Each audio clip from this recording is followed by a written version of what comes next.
नमस्कार, आप देख रहे हैं न्यूज 18। मैं हूं आपके साथ मेनका चौधरी। खबर दमदार में स्वागत है आपका। बुलेटिन की शुरुआत एक बड़ी खबर के साथ करेंगे जो लखनऊ से आ रही है। अलीगंज में एक पति ने बीच सड़क पत्नी की हत्या कर दी। पत्नी साइकिल से जा रही थी और उसी वक्त पति ने उसकी हत्या कर दी।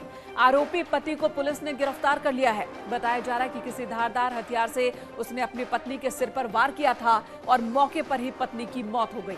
किसी बात को लेकर दोनों के बीच विवाद चल रहा था और इसी विवाद में पति ने पत्नी पर जानलेवा हमला किया। मौके पर ही पत्नी की मौत हो गई।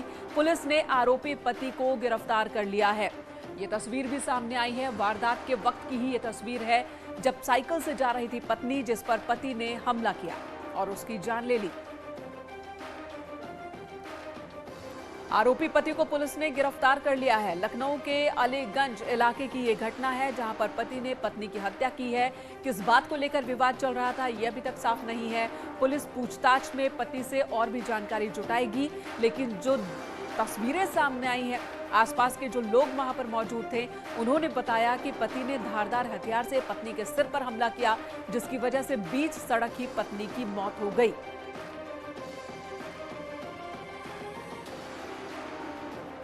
प्रदेश की राजधानी में दिल दहला देने वाली ये वारदात। पुलिस ने तुरंत ही आरोपी पति को गिरफ्तार कर लिया है और इस मामले की जांच पड़ताल में जुटी है।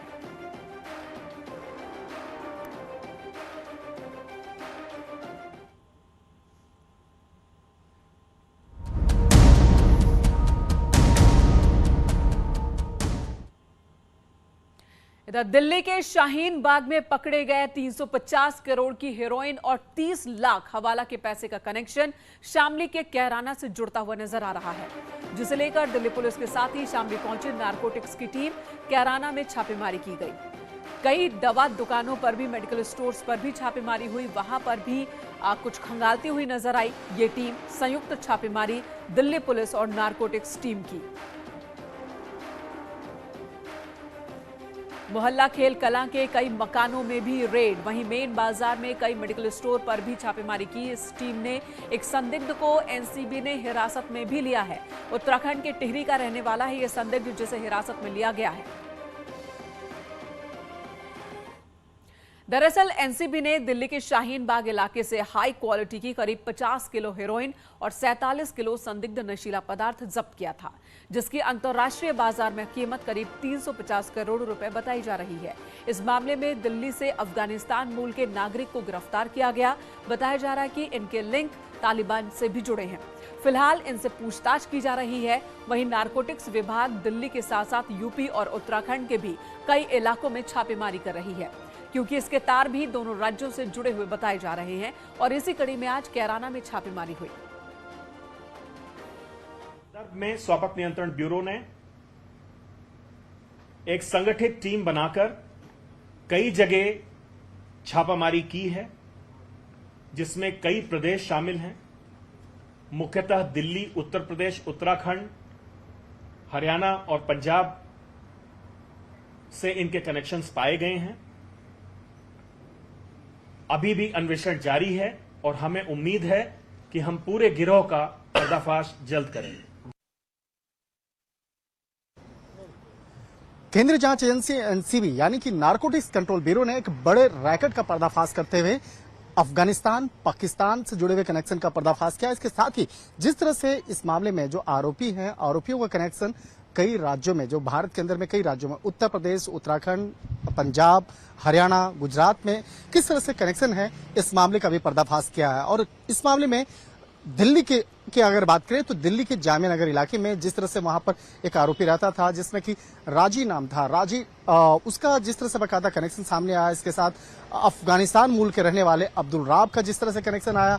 और इस तमाम मामलों पर जो एक पता चलता है कि किस तरह एक बड़े स्तर पर एक सोची समझी साजिश के तहत हेरोइन का जो एक जाल जो है वो बुना जा रहा था। और इस मामले में काफी नकदी बकायदा बरामद किया गया राजधानी दिल्ली का। दिल्ली की अगर बात करें तो दिल्ली के जो शाहीन बाग इलाके में एनसीबी ने छापेमारी की थी और उसी छापेमारी के दौरान तकरीबन 30 लाख रुपया नगद बरामद किया गया। इसके साथ ही भारी मात्रा में हेरोइन जो है वो बरामद किया गया। और इन तमाम मामलों पर आगे की तफ्तीश की जा रही है। जो मुख्य आरोपी है, मुख्य आरोपी का दुबई कनेक्शन भी सामने आ रहा है। निश्चित तौर पर कहा जा सकता है कि आने वाले वक्त में इस मामले पर एनसीबी द्वारा कई और बड़ी जो कार्रवाई है वो किया जा सकता है और इस मामले में कई बड़े खुलासे जल्द ही एनसीबी के द्वारा अंजाम दिया जा सकता है। वीडियो जर्नलिस्ट सोनू मंडल के साथ शंकर आनंद, न्यूज 18 दिल्ली। मथुरा पहुंचे डिप्टी सीएम केशव प्रसाद मौर्य ने एआईएमआईएम अध्यक्ष असदुद्दीन ओवैसी पर जमकर निशाना साधा। ओवैसी के रोने पर डिप्टी सीएम ने कहा कि ओवैसी मगरमच्छ के आंसू रोते हैं और इससे फर्क नहीं पड़ता।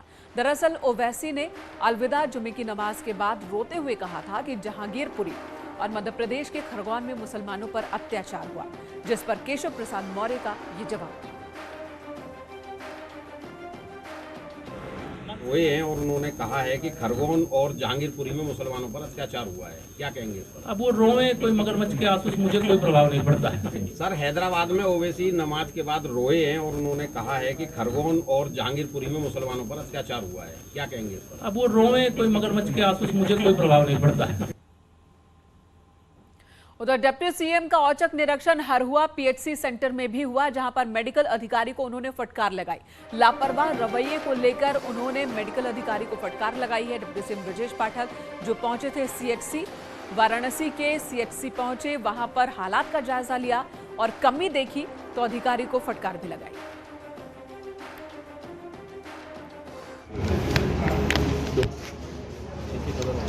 नहीं, हमको जानकारी मिली है पीने के पानी की कमी है।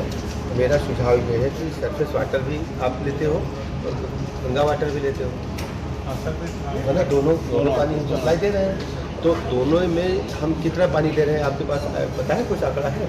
सब जलकल के पास। अच्छा, जलकल आप नहीं देखते हैं। जलकल का कोई आदमी है? नहीं होगा। एक काम करो, आप मेरे साथ, आप जलकल अधीन तो आप ही के हैं, आप उनको बुलाओ आज ही अभी और ये उनसे पूछो कि पिछली गर्मी में कितनी सप्लाई हम दे रहे थे और अभी कितनी सप्लाई दे रहे हैं। उनके पास मशीन में डाटा होगा कितना क्यूसेक पानी हमें मिलता है, कितना उठाते हो। इधर कांग्रेस नेता और धर्मगुरु आचार्य प्रमोद कृष्णम अपनी ही पार्टी के एक मुख्यमंत्री पर भड़क गए। राजस्थान के मुख्यमंत्री अशोक गहलोत पर बहुत बड़ा उन्होंने हमला किया। अलवर की घटना का जिक्र करते हुए उन्होंने कहा कि सरकार किसी की भी हो मंदिर ध्वस्त करने की अनुमति नहीं देनी चाहिए। उन्होंने कहा कि हिंदू जनमानस की आस्था का ध्यान रखते हुए पूरे विधि विधान से मंदिर बनाएं और फिर मूर्ति की स्थापना करें। सरकार बीजेपी की हो या कांग्रेस की हो या किसी और पार्टी की हो, लेकिन मंदिरों को ध्वस्त करने की अनुमति नहीं दी जा सकती है। राजस्थान के अलवर में जो हुआ है वो दुर्भाग्यपूर्ण है। मैं राजस्थान के मुख्यमंत्री जी से ये अपेक्षा करना चाहता हूँ और मैं अपेक्षा कर रहा हूँ कि वहाँ के जिलाधिकारी के खिलाफ कार्रवाई की जाए और हिंदू जनमानस की भावनाओं का सम्मान करते हुए, हिंदुओं की आस्था का सम्मान करते हुए पूरे विधि विधान के साथ मंदिर की पुनर्स्थापना की जाए। और उधर आज फर्रुखाबाद से यूपी की सियासत को नया मोड़ देने वाली बात सामने आई है, जिसका अनुमान भी लंबे वक्त से लगाया जा रहा था। आजम के साथ नया मोर्चा बनाएंगे शिवपाल। ईद के बाद होगी नई पार्टी बनाने पर बैठक। मैं आजम खान के साथ हूं, ये कहना है शिवपाल का। और बीजेपी में जाने संबंधी अखिलेश यादव ने जो बयान दिया था उसे शिवपाल ने एक बार फिर से गैर जिम्मेदाराना बताया है और नादानी भरा बयान बताया। अखिलेश को दी है समाजवादी पार्टी विधानमंडल दल से निकालने की चुनौती। तो एक बार फिर से उन्होंने कहा कि अगर अखिलेश को इतनी ही परेशानी है तो मुझे विधानमंडल दल से बाहर निकाल दे। देखिए, इस पे तो मैं बोल चुका हूँ। जो उन्होंने बयान दिया है गैर जिम्मेदाराना जी और नादानी का बयान दिया है। अगर वो बीजेपी मुझे भेजना चाहते हैं तो बहुत शीघ्र वो हमें पहले समाजवादी विधानमंडल दल से निकाल दें। सर, क्या आप और आजम खान जी कोई नया मोर्चा खोलने जा रहे हैं? ये जब उचित समय आ जाएगा और जब वो जेल से बाहर आ जाएंगे जी, तो सर क्या नई पार्टी का गठन हो जाएगा क्या? भाई के साथ। हाँ, फैसला कब तक लेंगे आप अपना? देखिए, बहुत जल्दी हमने पूरी अपनी कमेटियां भंग कर दी हैं जी। अब बहुत जल्दी हम बैठेंगे। मैंने समीक्षा भी कर ली है, सब बात कर ली है। अब जैसे ईद के बाद जैसे हम लखनऊ बैठेंगे, बैठ कर के हम तुरंत अपने प्रमुख नेताओं को बुला करके बात करके और तुरंत गठन शुरुआत कर। कहा था कि बीजेपी में जल्द से जल्द शिवपाल शामिल हो जाएं तो अच्छा है, जिसका जवाब आज चाचा ने दिया है और साथ ही ये संकेत भी कि समाजवादी पार्टी शायद एक बार फिर से टूट सकती है। इधर सहारनपुर में एटीएस ने देवबंद के एक छात्र को गिरफ्तार किया। वो मूल रूप से बांग्लादेश का रहने वाला है। आरोप है कि फर्जी दस्तावेजों के जरिए यहाँ पर पढ़ाई कर रहा था। छात्र का नाम तलहा बिन फारूक बताया जा रहा है। उसके पास कुछ ऐसी किताबें भी मिली हैं जिसमें जिहाद से संबंधित आपत्तिजनक बातें हैं। इसके अलावा ये भी पता चला है कि कुछ वक्त पहले वो पाकिस्तान गया था, जहां पर उसने ट्रेनिंग ली है। एटीएस की टीम और पुलिस तलहा से अब पूछताछ कर रही है। साथ ही किन किन लोगों के संपर्क में था वो, इसकी भी जांच चल रही है। सहारनपुर के देवबंद में एटीएस को एक बड़ी सफलता हाथ लगी है। आपको बता दें, सहारनपुर के दारुल उलूम में से 2 छात्रों को एटीएस ने देर रात लगभग 1:30 बजे के आसपास हिरासत में लिया है। और वहीं जब उनसे पूछताछ की गई तो एक छात्र जो आसाम का बताया जा रहा है वो है, अपने कागज़ दिखाने के बाद उससे संतुष्ट होने के बाद उसको छोड़ दिया गया।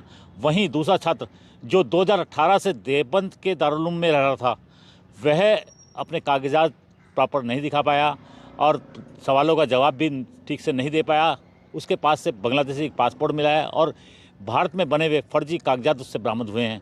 और भी सामग्रियां हैं जो आपत्तिजनक सामग्रियां हैं, किताबें हैं, वह भी उससे बरामद हुई हैं। और कहीं ना कहीं जो एटीएस की टीम है उसको वहां से लेकर देवबंद थाने पहुंची और लगातार पूछताछ की जा रही है। बताया ये जा रहा है कि यह 8वीं कक्षा से दारुल उलूम में पढ़ रहा है और लगातार यहाँ देवबंद में रहकर जो गतिविधियाँ हैं उसके कहीं ना कहीं संदिग्ध हैं। वह पाकिस्तान के भी संपर्क में हैं और एटीएस लगातार पूछताछ कर रही है। जल्द ही इस पर बड़ा खुलासा एटीएस कर सकती है। उत्तर प्रदेश एटीएस के द्वारा अवैध बांग्लादेशी एवं म्यांमार से आए हुए ऐसे लोग जो कि अवैध तरीके से उत्तर प्रदेश में निवास कर रहे हैं, उसके विरुद्ध एक विशेष अभियान डीजीपी यूपी के निर्देश पे चला रखा है। उसके तहत एक महत्वपूर्ण सफलता हासिल हुई है, जिसके अंतर्गत एक व्यक्ति जो कि लगभग 25 वर्ष का है और जिसका नाम तलहा तालुकदार उर्फ फारूक है, इसे गिरफ्तार किया गया है, जो कि 2017 से देवबंद इलाके में रह रहा था। इसके ऊपर उचित धाराओं में अभियोग पंजीकृत करके कोर्ट के सामने पेश किया जा रहा है। विस्तृत पूछताछ विभिन्न एजेंसियों के द्वारा की जा रही है। इससे जो भी तथ्य उभर के आएंगे उसको हम लोग प्रेस के साथ शेयर करेंगे। वर्तमान में इसके पास से बांग्लादेशी पासपोर्ट तथा अवैध और गलत तरीके से बनाए गए भारतीय दस्तावेज जैसे कि पैन कार्ड और आधार कार्ड आदि बरामद किए गए।